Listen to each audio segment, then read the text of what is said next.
My wife, now 38 and I, now 41, got married on May 5, 2015. She was the owner of a massage parlor before we got married. She would have to get up close and personal with male and female customers alike. I was surprised my wife had cameras in the massage rooms, but it was legal. As long as the cameras were visible. She said she felt better having everything recorded in case anyone tried to do anything weird or anyone trying to claim she touched them inappropriately. At the end of each night, she would store the video in an archive folder in case she ever needed to defend herself. I would help out in the business sometimes, but it was always up front and taking out the trash. She showed me how to move the camera recording to the archive folder, and I did it for a couple of nights. I was glad I could help her. So it was one less thing she had to do after I got used to doing it for a while. She had me stop. But that was far from the strangest thing she started doing. She started sleeping. With her phone under her pillow and definitely on silent. I never heard that thing make a sound ever again.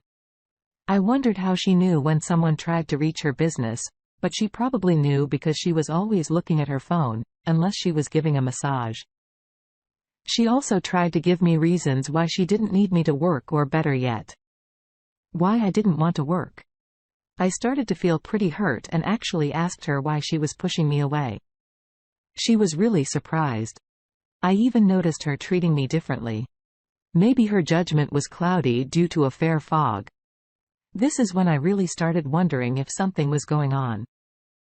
I showed up without telling her while she was in the massage rooms. I dismissed the receptionist, telling her I was there to relieve her lunch break. I opened up the archived file and scrolled through the dates.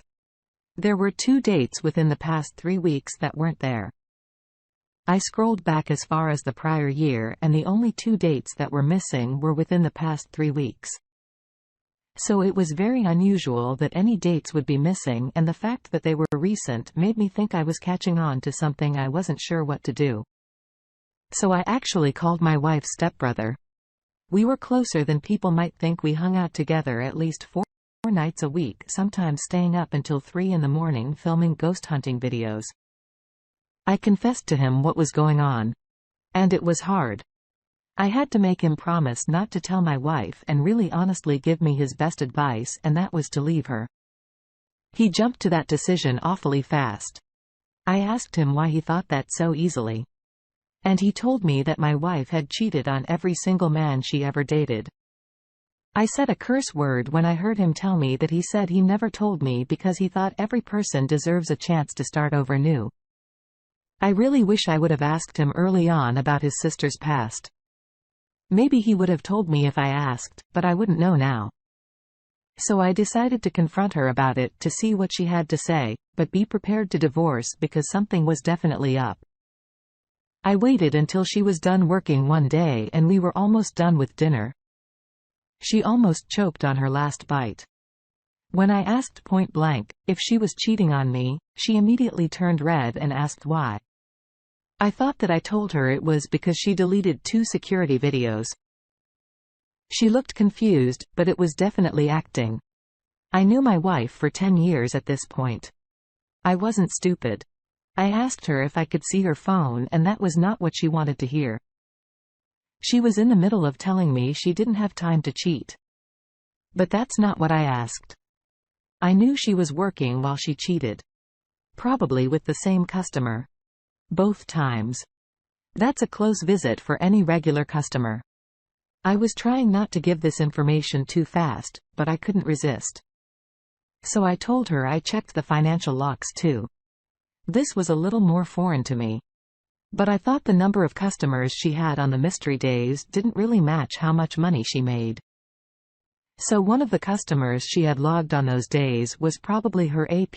She did not like this conversation and how much thought I already put into this. I asked her again for her phone. She looked like she was going to throw up, and she actually did. I felt banned, but I also felt convinced I was right about the whole thing. If that was the case, she deserved to barf while she was doing that. I grabbed her phone out of her back pocket and found tons of texts to one. Sarah. I didn't know if that was a code name or what, but I took screenshots and sent them to myself before my wife stopped throwing up long enough to charge at me. She threw up on her phone while it was in my hands, and I ran outside to rinse my hands off with the hose. I told her I saw enough to know she cheated on me and I wouldn't stand for it. I grabbed my emergency departure bag and went to her stepbrother's house. I slept on the couch while I filed for divorce, hoping they would make her move. But the house was in her name. So I was the one that had to find a place to live since she was the breadwinner. I sued her for alimony because of her infidelity, and it was actually approved. I bought my own place even though it was a part of another house. It was still property I would own after I paid off the mortgage. So I was happy. My ex was not happy. She spent a ton of money on a lawyer, but it didn't make a difference. She got to keep the house.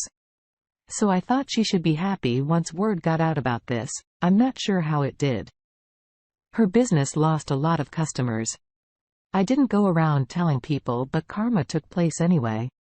The fact that she lost a lot of customers meant she did struggle to pay rent for a while. I heard she only dated AP a month before she was dumped because AP was scared she would do the same thing she did to me. To them, owning a massage parlor is a privilege and a duty. People are trusting you with their bodies, and it takes a lot for some people to even relax the fact that she did. This is very unsettling. Since then, I've managed to grow my ghost hunting YouTube channel and have a monthly income from that, along with a side job. I started with my best friend and ex's to brother. I have no idea how my ex is going to make do in life, but it doesn't really concern me. I hope this tale inspires people to remain loyal and respectable. Wow! Thank you for sharing this. Your story will certainly help people to realize that there is trust and responsibility on the owners of businesses and even to the average spouse. Just because someone doesn't own a business doesn't mean they aren't trusted to resist all forms of temptation. It doesn't matter what your profession is when someone decides to love their spouse and only their spouse, all forms of temptation are powerless. I believe your wife always had it in her head that she could please someone or be pleasured in her business without anyone finding out because she was in control. I'm so relieved you had your best friend to help you through this. And I'm glad you followed your instincts and thought through your actions. You did what any wise person would have done in this situation. I'm glad you are moving forward in your life. Now, let's get into today's second story. After my wife and I were married for 12 years, we finally hosted a Christmas party. It was the 10th year in our own home. And that time flew by. We were really involved in our Christian church. So we felt it was overdue to hold a Christmas celebration with our friends. My wife was very excited and got really dressed up for the night. She bought all kinds of alcohol, claiming that people drank in Bible times as well. I just rolled my eyes and let her do whatever she wanted. That was pretty much how our marriage survived so well. For so long, when people started arriving, she started music and brought out the food. The food and drink were so good. It really was a blissful night. Everyone was thanking us and giving us hugs, and we just felt really good. That was until I noticed my wife was missing. Then I didn't feel so good. Although she still probably did. I checked our spare room because it was the first instinct I felt to do. It was where we put all the coats there on top of the coats. One of the church leaders was having sex with my wife. I was drunk and could not believe what I was seeing. It was on top of everyone's coats. When I walked in, she screamed at her lover, claiming he was a complete moron for failing to lock the door. I immediately told her she was a terrible person for committing adultery. She was extremely angry. I couldn't believe how she had the nerve to be so angry, but must have been self-defense for being caught red-handed. I'm not going to lie. I wanted to hit her. I wanted to hit him even more, but I resisted and he pulled up his pants and ran away. I knew people at the party were going to see him come out and know what just happened. There was no way this could be kept a secret. I realized, like a scene coming apart, that my marriage would never be as it was 5 minutes ago. It was almost too much for me to take. My heart felt like it was going to explode, and I fell to my knees because I was so overwhelmed and dizzy. My wife escaped the room while I was like this, not stopping to see if I was okay. I blacked out. I woke up to the pastor of the church slapping my cheek and asking me what happened. I told him I found my wife with AP. He was appalled. He knew exactly what I was talking about because he saw them both come out at different times looking super spooked and guilty right away. He prayed with me, but I'm not sure what good it did. My wife was missing until the party was long over. She finally rang the doorbell several times at 2 a.m. because she didn't have her keys. I assume she was at a PS house for all that time. The pastor stayed over at my house for support and answered the door to tell her she made a huge irreversible mistake. She shoved her way inside and passed out on the couch, completely drunk. The pastor told me I could stay at his house while I filed for divorce. I graciously accepted. He had a kind wife and an adorable baby. I helped with the baby, hoping to have one of my own someday. I didn't let my wife sabotage my hopes for what I may find with someone someday during my stay. I babysat for the pastor and his wife, and they had a good time together. I was glad I could help and had time alone to figure out how to depend on myself for answers, not necessarily God or anyone else. It was hard and I did cry. Sometimes I felt like life wasn't ever going to be as good as it felt with my wife, but I proved myself wrong. I found an opportunity to do what I loved.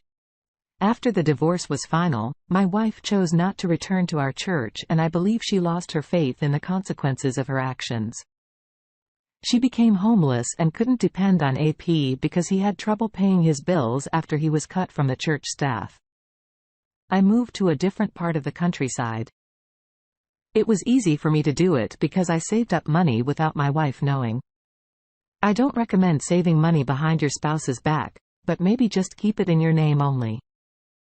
I hope my story helps everyone to stay loyal to their spouse no matter what, or just divorce them before deciding to commit adultery. It causes pain and destruction, and do unto others as you would do unto yourselves. I am so sorry. Your wife had the nerve to sleep with a church member at a Christmas party. Everything she stood for went down the drain, and it's always hard to accept that anyone you love would have the nerve to do that. They've built trust with you all this time. But as soon as the opportunity approaches, they do the wrong thing. I wish no one would have to go through this, and everyone should learn that if they aren't happy with their spouse, there's usually a fixable underlying problem that could be resolved. If you fell in love in the first place, chances are there's still love and a way to choose commitment. If one finds it impossible to choose love or look past their partner's faults, one only needs to look at the faults of themselves. If there's a greater issue than this, perhaps honest communication, therapy, or divorce could be the answer. Thank you all for taking the time to listen to today's stories. If you enjoyed listening, please feel free to like and subscribe. If you haven't already, also comment below with your thoughts on